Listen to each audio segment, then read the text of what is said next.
আদালতে গিয়ে বিচার পায় না, টাকা নাই, ক্ষমতা নাই, সমাজে আমার ভাইরা দুর্বলদের বিচার নাই, থানায় বিচার নাই।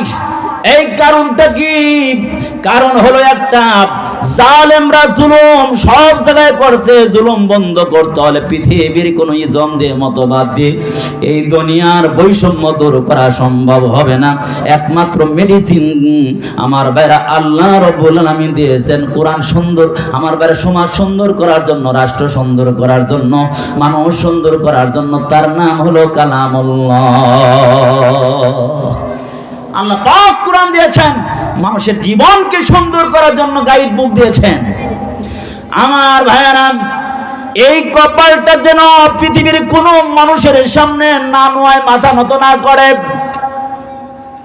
আমার ভাইয়ারা, 1990 সালের আগের কথা বলি। আল্লামা দেলোয়ার হোসেন সাইদী রহমাতুল্লাহ আলাইহি যখন সিরাজগঞ্জে গিয়েছিলেন, আমরা তখন ছাত্র মানুষ, হুজুরের জবানে আমরা একটা বয়ান শুনেছিলাম, কথা শুনেছিলাম। আল্লামা সাইদী রহমাতুল্লাহ আলাইহি বললেন, এই সংসদের মধ্যে যখন ঢুকতে হয়, মাথাটা নুয়াইয়া, মাথাটা নিচু কইরা সম্মান জানাইয়া ঢুকতে হতো। সাইদী রহমাতুল্লাহ বলেন, আমরা যখন শরীক দল হইয়া যখন ক্ষমতায় গেলাম, এই আইনটা সর্বপ্রথম বাতিল করলাম মানুষের সামনে। কারণ সংসদ তো একটা আল্লাহর সৃষ্টি জীব, কোন সৃষ্টির জীবের সামনে কোন মানুষ মাথা নিচু করতে পারে না। চিল্লা বলেন ঠিক কি ঠিক না? মানুষ কারো কাছে মাথা নত করবে না, একমাত্র মাথা নত করবে কার কাছে? আরো চিল্লা বলেন কার কাছে? এই জন্য আল্লাহ পাক শিরকের গুনাহ আল্লাহ পাক মাফ করবে না। যত গুনাহ করো আল্লাহ চাইলে মাফ করতে পারেন, না করলে নাও করতে পারেন, কিন্তু শিরকের গুনাহ আল্লাহ পাক কখনো মাফ করবে না। এই জন্য আমার ভাইয়ারা, কিয়ামতের ময়দানে 5 শ্রেণীর মানুষকে আল্লাহ রাসূল শাফাত করবে না। তার মধ্যে 1 শ্রেণীর মানুষ হলো মুশরিকুন, যারা মুশরিক করবে। এদেরকে আল্লাহ রাসূল কিয়ামতের ময়দানে শাফাত করবে না, এবং কি আল্লাহ তাআলা তাদের দিকে রহমতের নজর দিয়ে তাকাবে না। বিনা হিসাবে জাহান্নামের ফয়সালা হয়ে যাবে। কারণ আল্লাহ খাওয়ায়, আল্লাহ পালে, ওই আল্লাহর সাথে আবার তুমি শরীক করেছো। বলেন দেখি, আপনার বিবি যদি আপনি টাকা এরকম ভাবে লালন পালন করেন, তার চাহিদা পূরণ করেন, সব কিছু করেন, কিন্তু মাঝে মাঝে যদি অন্য পুরুষের কাছে টাইম দেয়, তাহলে কি বলেন, সুস্থ জ্ঞানের অধিকারী কোনো পুরুষ এটা মানবে?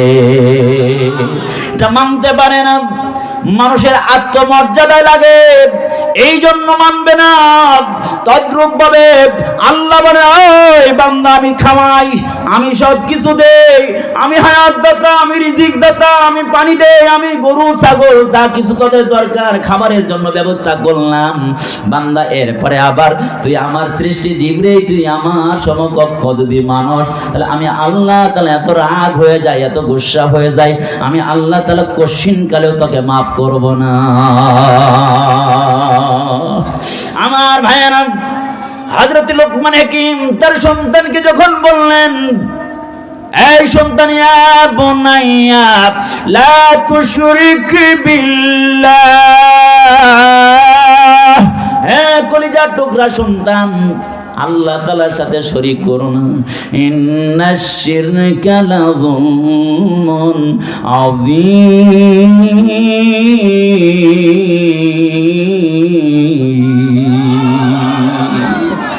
হযরত লোকমান ডেকে বলে, সন্তান রে, শিরকের মতো অন্ধকার বড় গুনার নাই, এই জন্য শিরক করবি না।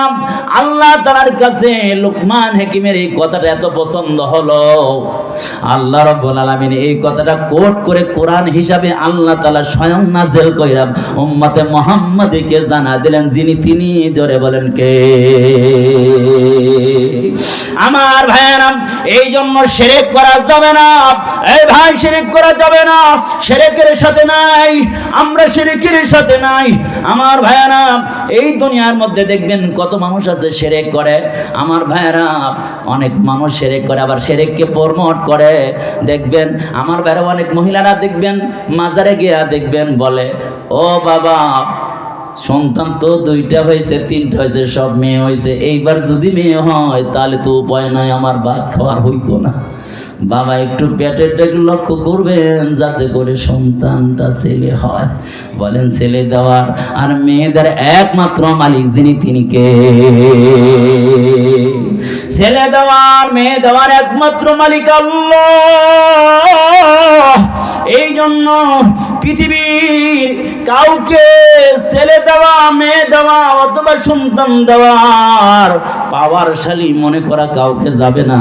একমাত্র যিনি সন্তান দেওয়ার ক্ষমতা রাখেন তিনি হলেন আল্লাহ। আমার ভাইয়েরা, 2 নম্বর হলো সাহিবুল বিদআত। যারা বিদআত করবে তাদেরকে রাসূল শাফাত করবে না। কিয়ামতের ময়দানে আল্লাহ রাসূল উম্মতের জন্য পাগল হয়ে যাবে, উম্মতের জন্য দেওয়ানা হয়ে যাবে। আল্লাহ তাআলা হচ্ছেন রব্বুল আলামিন, আর আমার নবী হচ্ছেন রাহমাতাল লিল আলামিন। আমার ভাইরা, আমার আপনার নবী বিশ্ব নবী রাহমাতাল লিল আলামিন কখনো মাকামে মাহমুদে দৌড়াবেন, সিরাতে আমার ভাইরা ফুল সিরাতে দৌড়াবেন, কখনো হাউজে কাউসারে দৌড়াবেন। আমার ভাইরা, এমনই সময় কোটি কোটি উম্মতদেরকে দেখতে পাবেন। উম্মতদেরকে দেখে আল্লাহ তাআলার কাছে আমার ভাইরা সুপারিশ করার জন্য আগায়া যাবেন। আর এমনই সময় উম্মতের মাঝে আর নবী মুহাম্মদের মাঝে পর্দা পড়ে যাবে, আর বলা হবে, হ্যাঁ নবী আপনি জানেন না দান দান মুবারক শহীদ করেছেন, আর আপনার মাথা মুবারকে 2টা কারা ঢুকেছিল। আর আপনার যে উম্মতরা, আমার ভাইরা যে উম্মতরা আপনাকে তাইফের ময়দানে আর পাথর মেরে সাজরার মতো দেহটাকে করে দিয়েছিল, এত কষ্ট করে দুনিয়ার মধ্যে ইসলামকে প্রতিষ্ঠিত করেছিলেন, আপনি দুনিয়া থেকে চলে আসার পরে আপনার উম্মতরা তারা মন গড়া ইসলাম মেনেছে। আমার ভাইরা, আজকে আলেমরা এই মন গড়া পার্টিকে সঠিক পথে আনার জন্য, আলেমরা সঠিক দিন বোঝানোর জন্য চেষ্টা করে। এরপরেও আলেমদেরকে বাইপাস করে, মাইনাস করে, আলেমদের কথা না মানা আলেমদের উপরে আক্রমণ করে। আছে না নাই? আইজ ধরে বলেন আছে না নাই? আমার ভাইরা, যুগে যুগে আমরা দেখি, পড়েছি, যুগে যুগে নবীদের উম্মতরা নবীদের উপরে হামলা করেছে। আজকে তার পুনরাবৃত্তি দেখেছি ময়দানে, টঙ্গের ময়দানে কি দেখতে পেলাম? এই জাতি কি করলো? এই জাতির রাহবার নায়েবে নবী আলেমদের উপরে আবার পুনরায় আক্রমণ করে বসলো। যারা বলেন ঠিক কি ঠিক না? যারা আলেমদের উপরে আক্রমণ করে, আমার ভাইরা বুঝতে হবে ওরা ওই নবীর ওই উম্মতদের থেকে নিকৃষ্ট, যারা নবীদেরকে হত্যা করেছে, আক্রমণ করেছে। চিল্লা বলেন ঠিক কি ঠিক না? যারা নবীদের কথা, আলেমদের কথা মাইনাস করে, বাইপাস করে চলতে চায়, ইসলামকে ভিন্ন ভাবে মানতে চায়, ওরা ইসলামের কেউ না, ওরা শয়তানের দোসর। আমার ভাইরা, এই জন্য আলেমদের পক্ষে আমার ভাইরা হামলা করতে চায়। যদি তোমরা সঠিক ইসলাম মানতে চাও, এই জামানায় নবী নাই, একমাত্র নায়েবে নবীদের কাছ থেকে দিন শিখে না।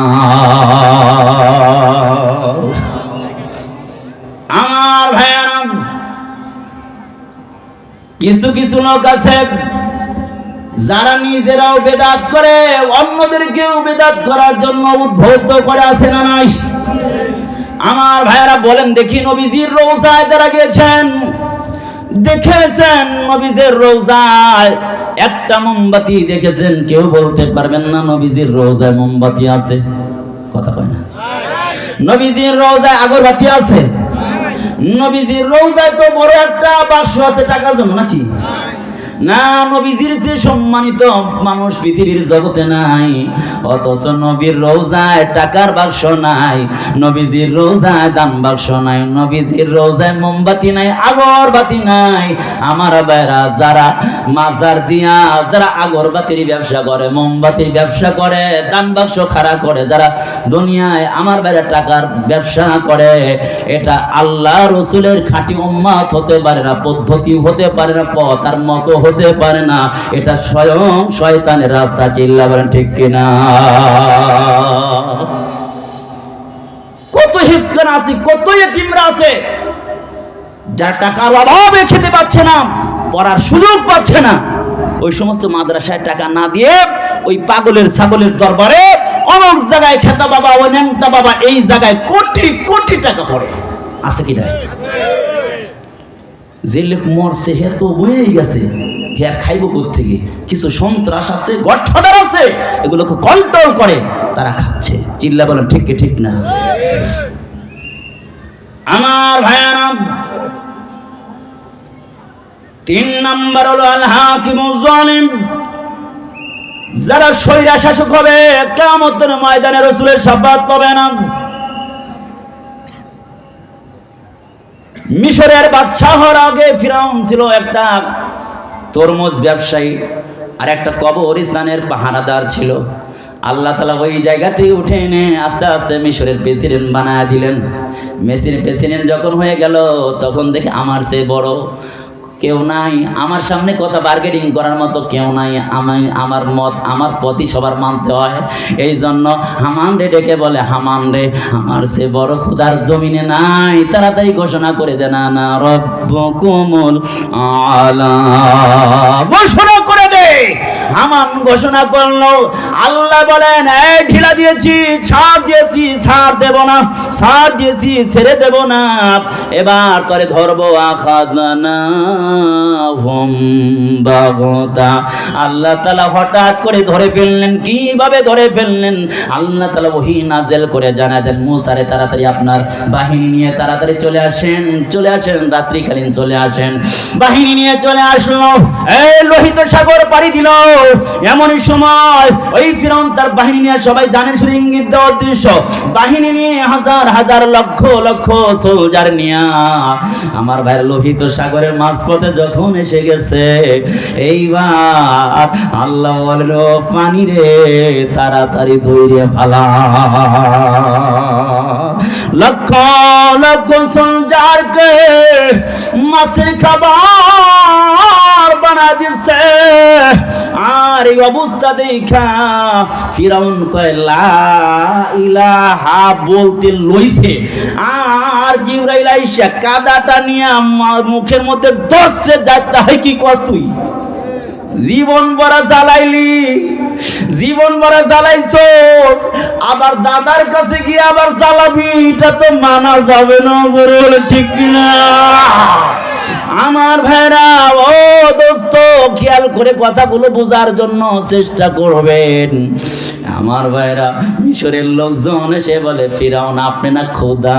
তাহলে খোদা যদি হন, তাহলে আমাদের প্রয়োজন পূরণ করতে হবে। আমাদের পানি নাই, পানির অভাবে আমরা আবাদ করতে পারি না, পানির ব্যবস্থা করেন।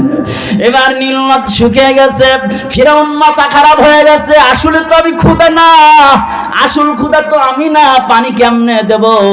রাত্রিতে উঠা নীলনদের পাশেই পাহাড়ের পাদদেশে গিয়া আমার ভাইরা ওযু কইরা মালিকের দরবারে হাতটা উঠাইয়া বলে, মালিক আপনি তো আসল খোদা, আমি তো ধোঁকাবাজ, আমি তো দুনিয়ার একটু মজা লইতে চাই, আল্লাহ তুমি পানির ব্যবস্থা কইরা দাও।